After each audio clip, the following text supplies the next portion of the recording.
Seguimos por prezo e imaxe. Así elixen os galegos o peixe ou marisco conxelado que mercan. A Unión de Consumidores de Galicia inicia unha campaña formativa porque máis dun 75% non sabe interpretar as etiquetaxes.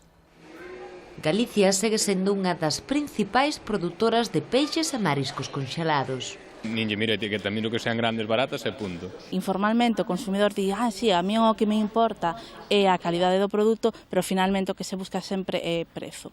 Que sean podendo ser produto noso. Recogido por barcos españoles que sean nuestro, que no venga de muy lejos. Máis do 60% dos consumidores españois e moitos máis, se falamos só dos galegos, desexarían saber máis exactamente onde procede o peixe ou marisco que logo mercan conxelados, grazas ás etiquetaxes, pero paradoxalmente sábenas interpretar unha porcentaxe mínima da poboación. Son 25% no caso de peixes e mariscos conxelados a granel e no dos envasados ningún 13%. É como un frigorífico agora que hai. Como estaban no front, que non producen hielo. O último compré é un deses, é unha maravilla. Ata un 64% dos consumidores pensa que o volume de augaxe ou glaseado nos peixes e mariscos conxelados é excesivo, tópico e erróneo.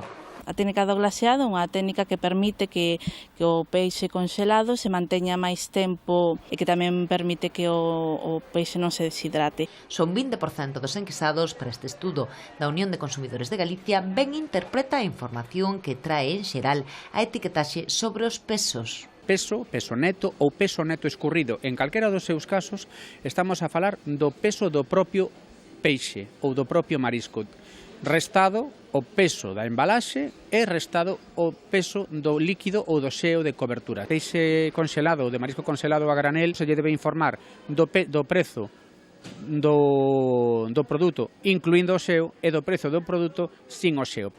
Nome científico, a denominación do produto, por exemplo, os medañóns van procesados. Técnica de procesado conxelado, ultraconxelado, sede da acuicultura ou de extracción e destas, do pincho, da arrastre, todas legais, pero non todas igualmente sostibles.